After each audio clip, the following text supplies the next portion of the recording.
It's time for America Outdoors Radio, the show that covers the outdoor scene across the U.S. of A. and the entire continent. Fishing, hunting, conservation, outdoor recreation, and great destinations. We cover it all every week. It's your country, your outdoors. Let's explore it together with your host, John Cruz. Fall is here and hunting season is in the air, and that's why it's time to share the Ducks Unlimited waterfowl forecast for 2016. And there's quite a bit of good news. According to the U.S. Fish and Wildlife Service, duck numbers in the traditional survey areas were statistically similar to last year's estimate and just shy of the record. As a matter of fact, total populations were estimated at 48.4 million breeding ducks.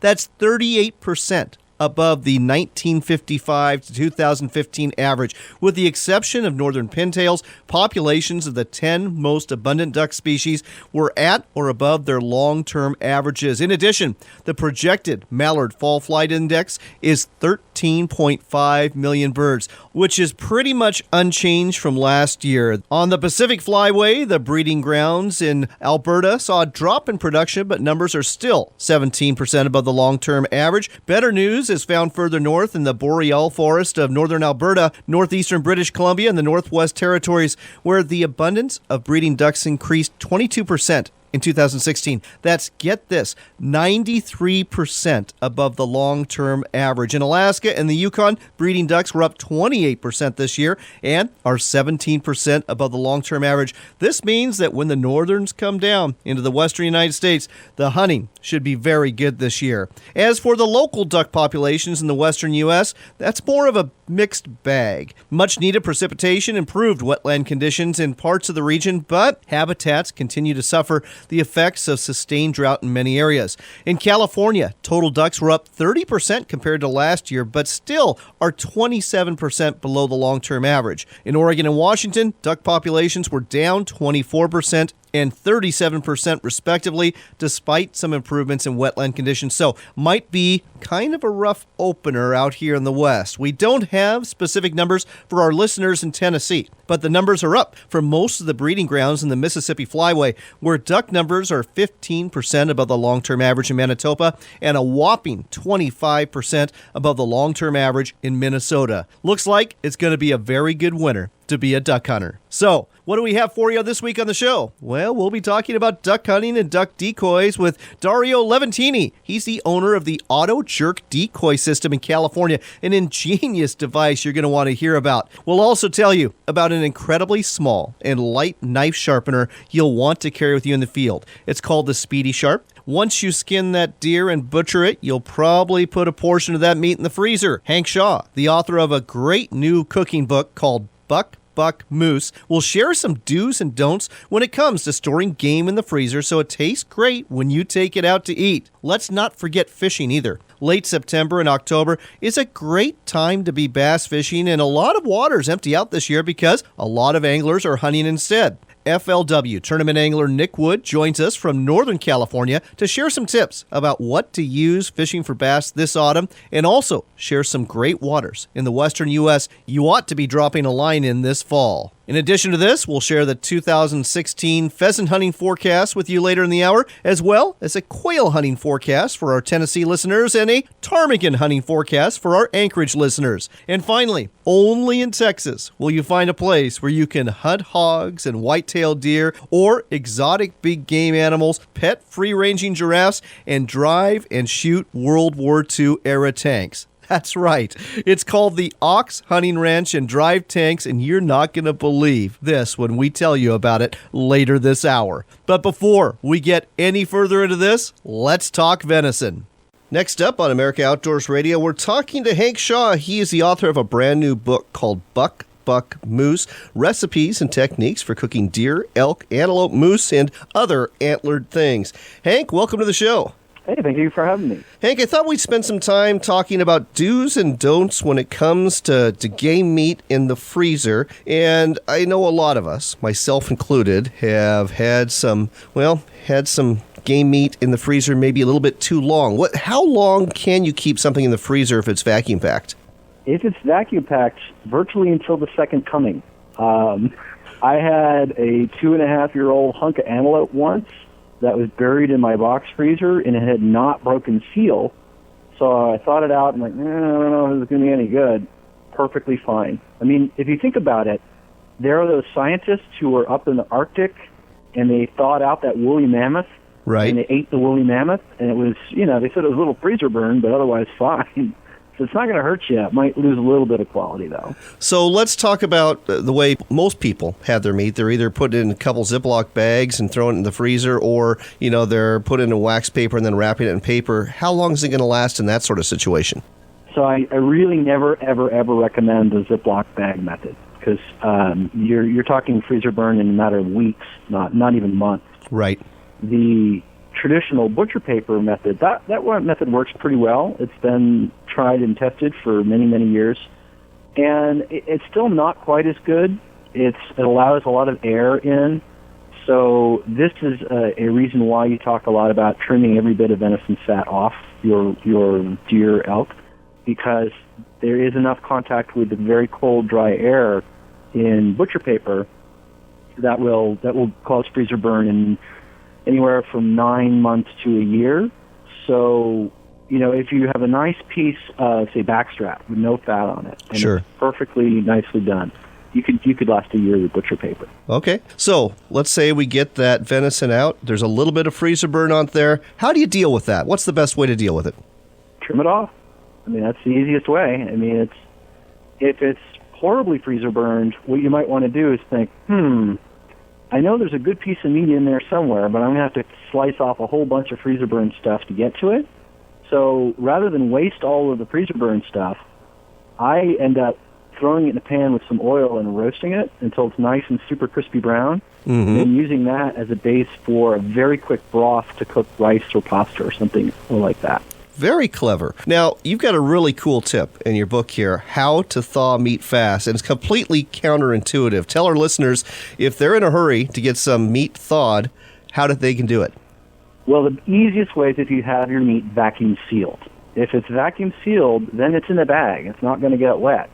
So what I will do is I'll take my big soup pot, and I will fill it with cold water and drop the roast or backstrap or whatever it is in there, and it acts like a big ice cube.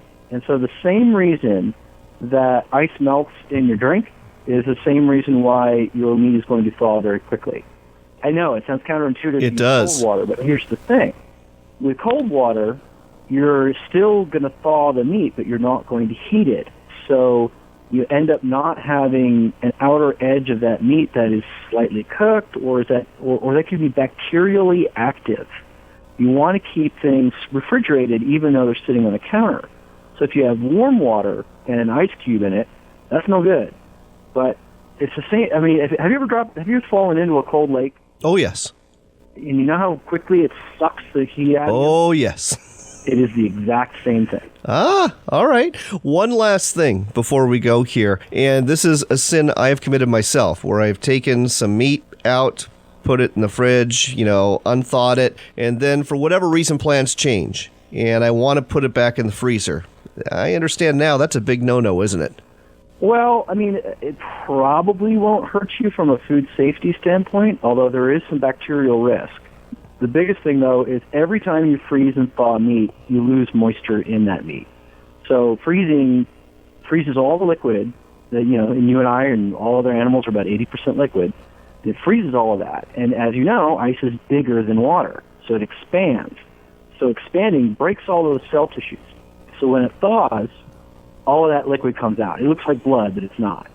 And then if you do it again, then you lose even more. So you end up with very dry meat if you freeze and thaw and freeze and thaw. All right. That's just some of the great tips, and there's tons of great recipes, wonderful photography as well that you're going to find in Buck Moose. Again, it's a book that's full of recipes and techniques for cooking deer, elk, antelope, moose, and other antlered things. Look for it at a bookstore near you or at Amazon.com. Hank, thanks for sharing this with us on America Outdoors Radio. Happy to. Talk to you soon.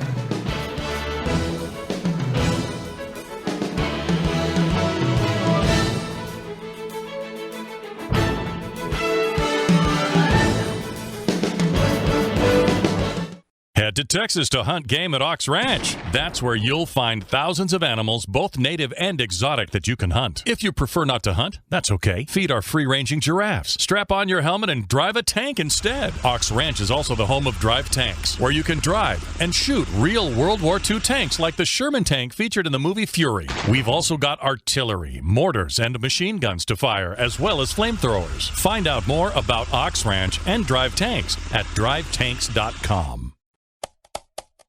Do you long to hunt Africa's most dangerous big game? Big Game Hunting Adventures offers that. Hunting free-range Cape buffalo in some of the wildest untamed country left on the continent. You'll be the only hunting party tracking free-range buffalo on 160,000 acres of land, where the borders of Mozambique, South Africa, and Zimbabwe meet. They include pickup at Johannesburg International Airport, and they're among the most affordable you'll find in all of Africa. Book your safari today at BigGameHuntingAdventures.com. Sometimes it's okay if you're loud. Sometimes it's best if you're not. Silent Strike offers the quieter performance. Silent Strike is the world's only functioning .223 subsonic ammunition. When you need both performance and stealth, no matter the situation, Silent Strike is the best performance you'll never hear. Find out more at AllegianceAmmo.com. Tom and Jerry's Boat Center in Mount Vernon is Washington's largest Hughes Craft and Kingfisher aluminum boat dealer. As a leader in sales, service, and fun on the water, Tom and Jerry's only purpose is to make sure you end up with the right boat for your family's needs at a price that will make you smile. Whether it's a new Hughes Craft or Kingfisher or a new Yamaha or Honda outboard, Tom and Jerry's can take care of all your needs. Check us out at tomandjerrys.net, and we'll see you on the water.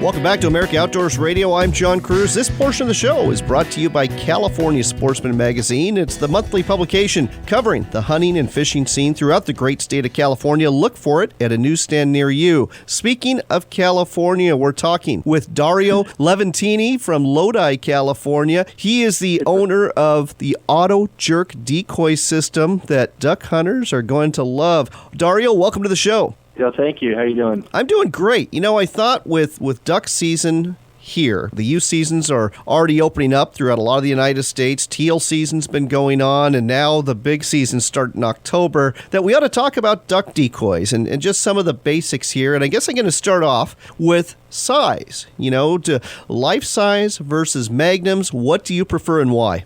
You know, it kind of all depends on the hunter. Some of them prefer larger magnums. We've always just used life-size decoys, but, you know, if they're a good-looking decoy with a good paint job on them, I think they're pretty well equal. And here's another question for you. When it comes to the decoy spreads, myself, I mainly just use mallards, but I know a lot of people are really into, well, there might be some pintails, so I got to have pintail decoys, and I'm going to hunt teal, so I got to have some teal decoys. Do you really need the whole mishmash of different species, or can you just get by with a couple dozen mallard decoys? You know, once again, it's what you prefer. You know, here in California, we have a lot of mixed bags, and you try to up your odds by having the different variety of decoys out there in your spread to catch their attention. What about confidence decoys? Are you a big believer in like the heron decoys or some of those? Yeah, I think it all helps. I think it's all part of the puzzle of tricking these birds and getting them in close. Another question along the same regard, and there's been kind of a philosophical change in the waterfowling community regarding this, is how many decoys is enough? I know back in the 80s, you'd see people hiking in dozens and dozens of decoys to throw out on a pond, but now it seems people are going really minimal, and you'll see people with just like half a dozen decoys on a small body of water. What's your opinion on all this? Yeah, you know, it's these birds, as they migrate down, they see hundreds and hundreds of spreads, and I think as season goes on, the guys that have had a lot of decoys out will start pulling them in and ending up with a dozen, 2 dozen decoys on each side, just trying to make it more realistic.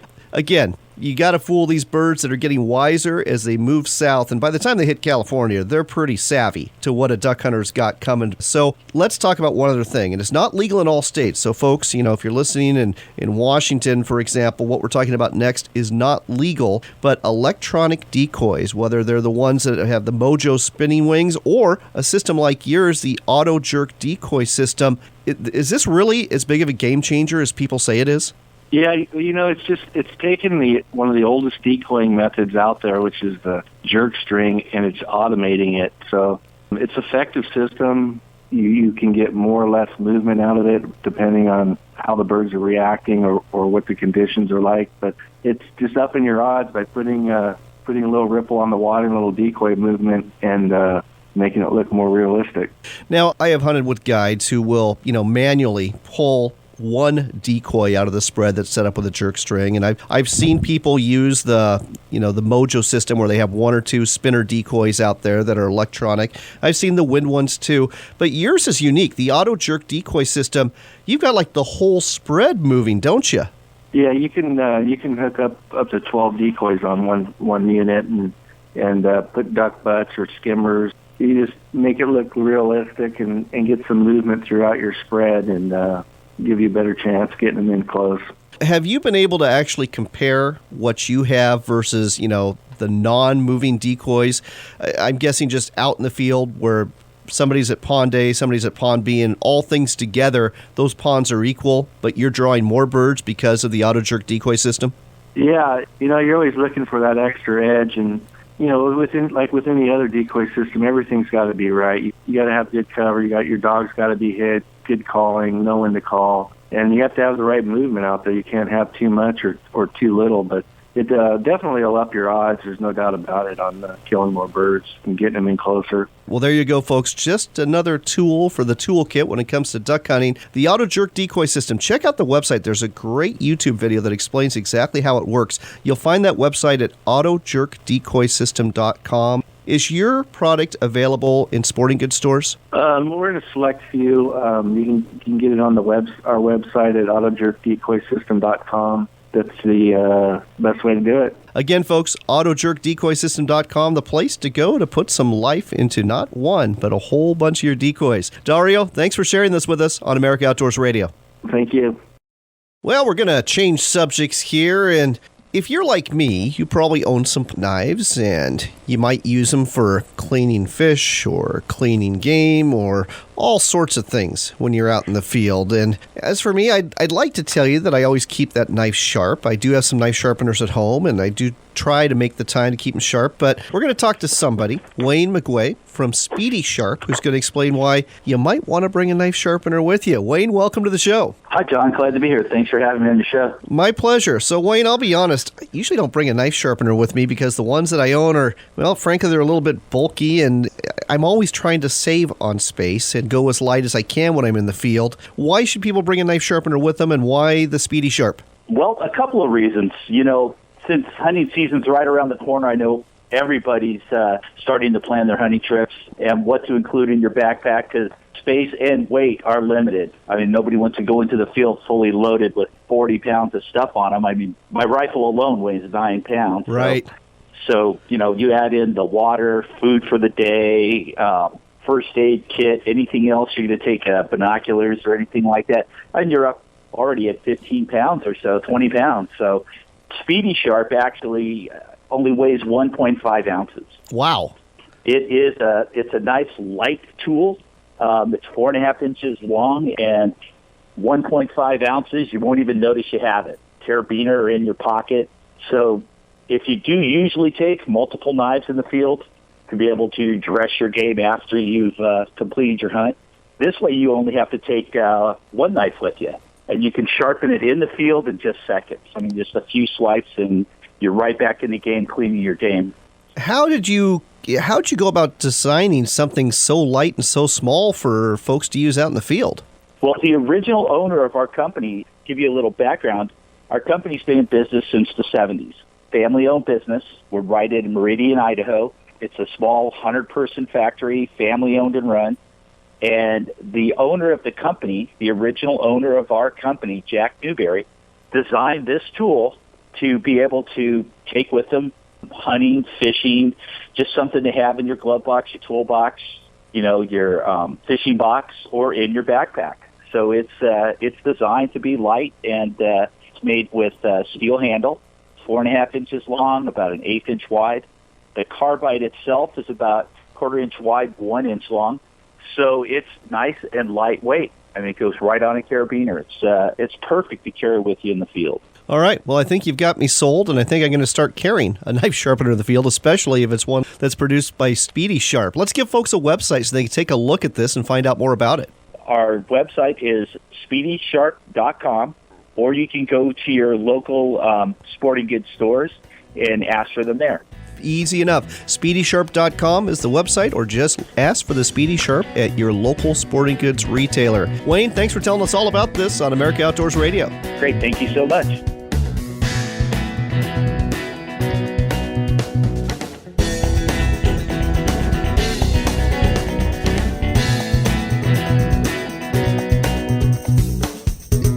With hunting season right around the corner, you need to be ready. Speedy Sharp is all you need to take on your hunt to sharpen every edge you have when you are on the prowl for your favorite game. Speedy Sharp will sharpen all your knives, including serrated and hawk-billed knives, as well as broadhead arrows. Weighing 1.5 ounces, ultra slim, and only 4.5 inches long, you won't have to worry about lugging a heavier sharpener around. This hunting season, when you find yourself in the backcountry with a buck to dress, Speedy Sharp will make sure you never lose your edge.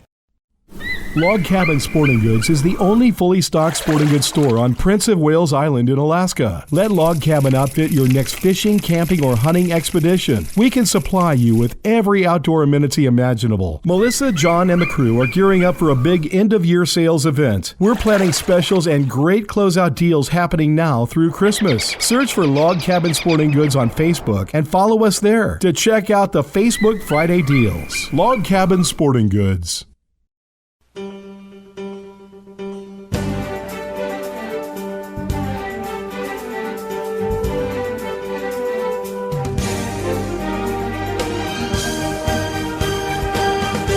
Back with America Outdoors Radio, I'm John Cruz, and this portion of the show is brought to you by Northwest Sportsman Magazine. It is the publication that really covers the hunting and fishing scene throughout Oregon, Washington, Idaho, and Montana.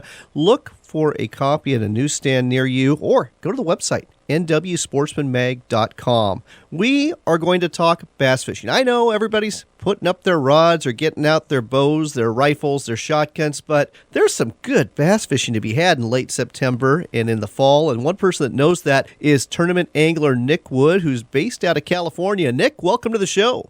Thank you, John. Thanks for having me. So, Nick, I thought we'd talk a little bit about bass fishing here in the fall, but before we do, why don't you tell our listeners a little bit about yourself and the tournament series that you fish? Well, I'm a bass pro from Northern California. I fish the FLW events out on the West Coast, and a lot of pro-ams. There's a new pro-am circuit out that Gary Dobbins is putting on, the Wild West pro-ams. Fish that. A lot of team circuits, too, as well. I fish the ABA with my team partner, Justin Gordon. Pretty much all the pro-ams out on the West Coast. Well, I thought we'd run through some bodies of water over in the western United States and then talk about tactics that you'd like to use to fish them. And let's start off with a lake that you've had some success at as a tournament angler, Shasta Lake near Redding. Tell our listeners a little about that lake and what it's like to fish that in the fall. Well, yeah, I have had a lot of success there. It is my local lake, but as far as in the fall fishing it, if you're going to be it really depends on what you're trying to target. If you're going out and fishing it as in a tournament situation, I like to look because trout is a huge food source for the bigger spotted bass in that lake. So I try to target what the trout are targeting, which is the shad, but I'm typically throwing a swim bait in areas that has got current breaks, and so long main lake points where the river channels break off. So those fish, because in the fall, you're still in that transition of summer to fall. Right. So it doesn't happen overnight. So these fish are moving up and down throughout the day, and so I try to target areas that gives those fish that ability to, back off and get into that 15 to 20 feet of water or move up and get aggressive on a swim bait. So I really, really like throwing swim baits in the fall, but the second bait that I throw probably as much or more in the fall, it would be a spook. That's another bait that's phenomenal there in this fall. A lot of tournaments are won there throwing spooks, but I would say between a spook and a swim bait and an Alabama rig, those would be my top 3 baits that I would throw in the fall there. Now, that's in a tournament situation. If you're going out and you're wanting to just catch fish, Sure. the fish, the shads move shallow now, so there's just fish busting everywhere. Nice. And they're those 2-pounders, and they're just, you can go to 100 fish a day. But it's like they're all 2 pounds. So if you're just wanting to go out and have fun and catch fish, I'd go out, I would run up the rivers, find, a little more current, and I would target those areas because you're going to get a lot of bait up there. You're going to get a lot of, it's just a ball. You can catch a ton of fish up there, and but I don't really target that because the bigger spots ain't targeting that shad. They're more after the trout. Well, let's go ahead and talk about another body of water, Nick, and let's head up north to the Columbia River. I just got back from there. There's a magnificent smallmouth bass fishery that really is underrated. It doesn't get a whole lot of pressure up there. When it comes to smallmouth and it comes to a big river like the Columbia, how would you recommend fishing for those fish in the fall? I would be throwing a spook. I would be. It's all about bait in the fall. You're wanting to find the bait, and I would look for current breaks on the Columbia River where they can move up and they can feed, and then they can back off into that river channel again. And I'd be throwing top water. I'd be throwing an Alabama rig. The Kitex have become extremely popular in the bass fishing world. It's just they can't keep up with them. I'd be throwing a lot of Kitex. I like to throw Kitech with a spinning rod on a dart head. It's a little small, subtle profile, and you'll just hammer them on those baits. So that's what I would do. I would stick with any kind of small bait as far as trying to match the shad and things like that. I'd throw an LV500 also. I know LV500s and rattle traps and stuff like that are just deadly up on the Columbia. Oh, they are. In fact, you just mentioned my favorite lure to use. I love throwing rattle traps right over by those rocky islands that are all over the place in the Columbia. And you're right, the smallmouth just smashed those things. Yep, they're a good bait. Another body of water to talk about here, and this one's, even further north and a little bit east, Lake Coeur d'Alene. Very unique fishery there because you've got everything from Chinook to northern pike to trout, and you've got bass fishing there too, don't you? Absolutely, yeah. I was up there. I fished a BASS event. It's been quite some time ago. I believe Brandon Polnick ended up winning it. That place is a phenomenal place to fish. It's so diverse. There's so many things that you could do there. You could flip. You could get off in deep crank rocks. You can. It's a really, really. It reminds me a lot of the California Delta as far as the current because of the rivers coming through there. Sure. I've fished it, and I have not got a lot of experience up there in the fall because it was in the spring when I was there. I would imagine it would fish really similar to the Delta. I would be finding little back eddies and things like that. Again, I would be throwing a spook. I don't know how it would be with an Alabama rig as far as I don't know what the foliage gets like. I know an Alabama rig, when you get around a lot of weeds and stuff, it can be a little bit.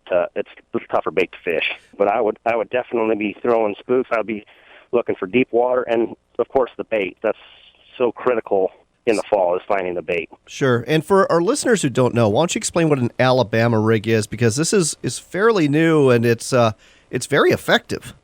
Oh, absolutely. An Alabama rig is a spreader rig.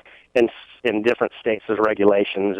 California, you can put as many baits on this rig, and what it is it's an eyelet that ties to your line, and then from that eyelet, it's got wires that come off, and you can put as many wires on there, but you can only put 3 hooks on it.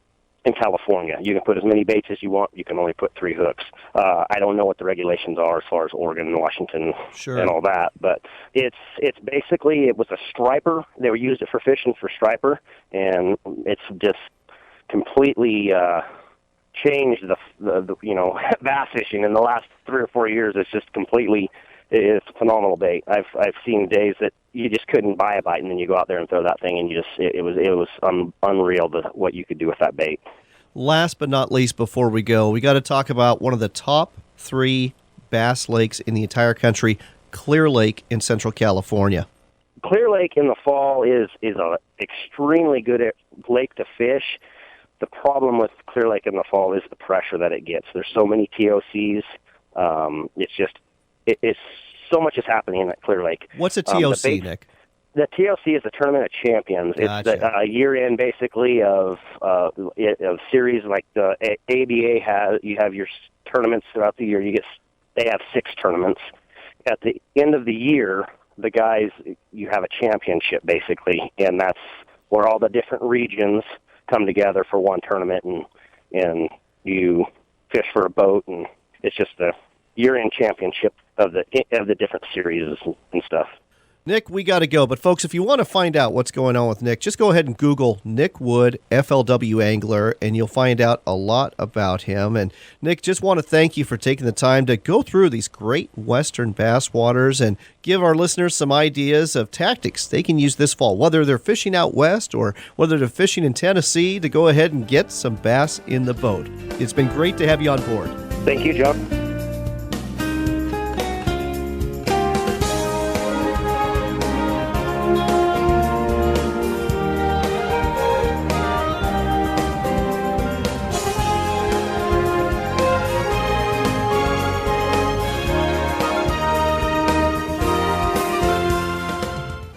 Did you check out this month's edition of Northwest Sportsman Magazine? If you didn't, you're missing out, because it's the best publication out there that covers the fishing and hunting scene, not only in Washington State, but in the entire Northwest. Northwest Sportsman Magazine has got great writers and great content you need to have to be successful. Northwest Sportsman Magazine is the publication for you. Find out more at nwsportsmanmag.com or pick up a copy at a newsstand near you. Tom and Jerry's Boat Center in Mount Vernon is Washington's largest Hughes Craft and Kingfisher aluminum boat dealer. As a leader in sales, service, and fun on the water, Tom and Jerry's only purpose is to make sure you end up with the right boat for your family's needs at a price that will make you smile. Whether it's a new Hughes Craft or Kingfisher or a new Yamaha or Honda outboard, Tom and Jerry's can take care of all your needs. Check us out at tomandjerrys.net, and we'll see you on the water. Would you like to own your own piece of recreational or rural property? Niho Land is British Columbia's leading expert in recreational and rural land. Whether you're looking for a 5-acre recreational retreat or a 1,000-acre trophy property to enjoy or leave as a legacy to your family, Niho has a property for you. Spectacular British Columbia has no restrictions on non-Canadian ownership. Visit Niho.com to find the property right for you. Remember, don't wait to buy land. Buy land and then wait. Invest now. Niho.com. Niho.com. Fishing season is here, and you need all the deck space you can get. With Reliable Fishing Products fish bags, you get just that. These fish bags will hold ice for 2 to 3 days and will help eliminate any smells that are associated with fish holes. Each bag has a drain plug for an easy clean and are completely collapsible for easy storage until needed for your catch. Simply open a bag, add ice, catch fish, and keep them fresh. What more can you ask for? Find out more at ReliableFishing.com. That's ReliableFishing.com. Maxim Marine in Eugene is Western Oregon's friendly, family-owned dealer for North River and Thunderjet boats, 2 of the biggest names in heavy-gauge aluminum boats. We also provide award-winning sales and service for Suzuki and Yamaha outboard motors to give you peace of mind on the water. In addition to this, we sell and install Garmin Electronics, the premier brand of fish finders, autopilots, and radar. And if you need new power on your current boat, we can give you the best pricing around on repowers. That's Maxim Marine. Come see us in Eugene.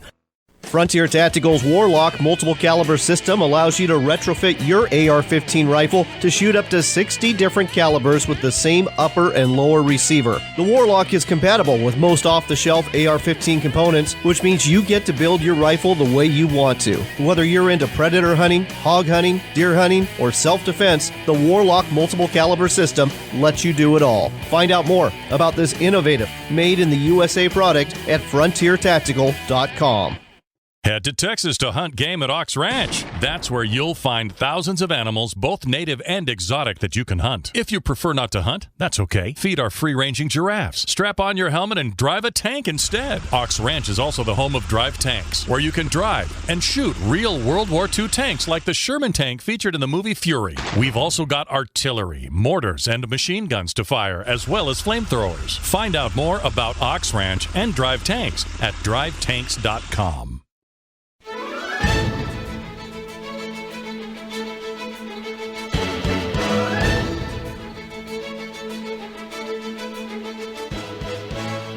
Welcome back to America Outdoors Radio. I'm John Cruz. It's time for the 2016 Pheasants Forever Hunting Forecast, and it's brought to you this week by Northwest Sportsman Magazine, the monthly magazine that does a fantastic job of covering the hunting and fishing scene throughout the greater Northwest. I'm talking about Oregon, Washington, Idaho, and portions of Montana and Northern California. Check it out. Find it at a newsstand near you, or go online to nwsportsmanmag.com. So, we've got good news for the upland bird hunter from Pheasants Forever. As a whole, pheasant numbers nationwide, according to PF, are comparable to or higher than last year. Pheasant populations continue to rebuild in the aftermath of a decade of historic habitat loss and a severe multi-year drought that gripped the Great Plains. The traditional top-tier states, Kansas, North Dakota, and the mighty pheasant capital of South Dakota, will again offer the highest density of ringnecks. Other states, too, had their ups and downs. When it comes to California, hunters are going to be looking for pheasants in that state,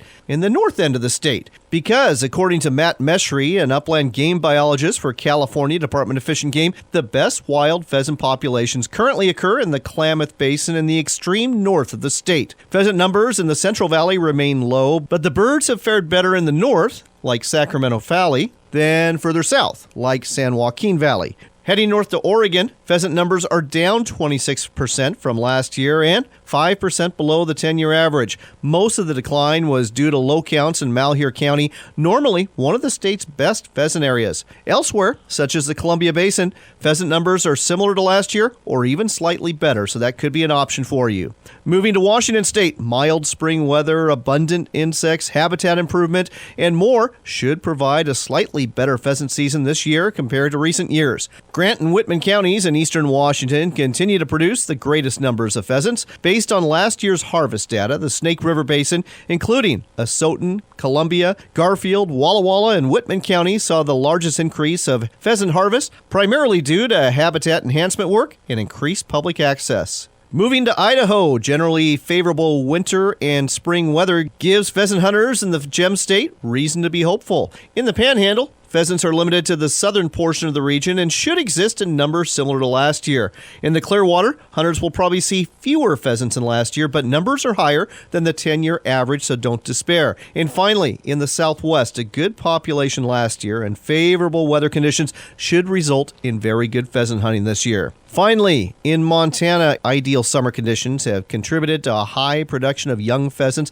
especially in the far northeastern corner of the state. Much the same is true in Region 4 in north-central Montana. In Region 7 in the southeast, a mild winter contributed to good overall winter survival. Spring counts include a population 20% above the long-term average. Unfortunately, heavy thunderstorms during the peak hatching system may have trimmed nest and chick survival in some of these areas. Meanwhile, Region 5 and 3 in the south-central and southwestern parts of the state also expect hunting better than last year. So, for our listeners in Anaconda, looks like you might be in for luck in your neck of the woods. We don't have a pheasant forecast for our listeners in Tennessee, but we do have good news about the quail there from Quail Forever, which quotes Roger Applegate with the Tennessee Wildlife Resources Agency. Applegate believes the state's fairly mild winter did not impact bird populations. With warm weather and with average but not extreme rainfall, there is reason to believe there will be a slight increase in numbers for the fall season. So go get some bobwhites over there in the Volunteer State.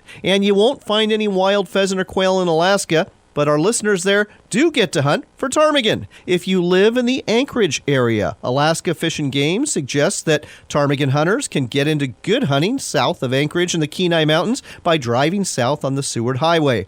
Ptarmigan are generally found above the tree line, and reaching good hunting from the road usually requires some challenging uphill climbs. Sounds like chucker hunting in the lower 48.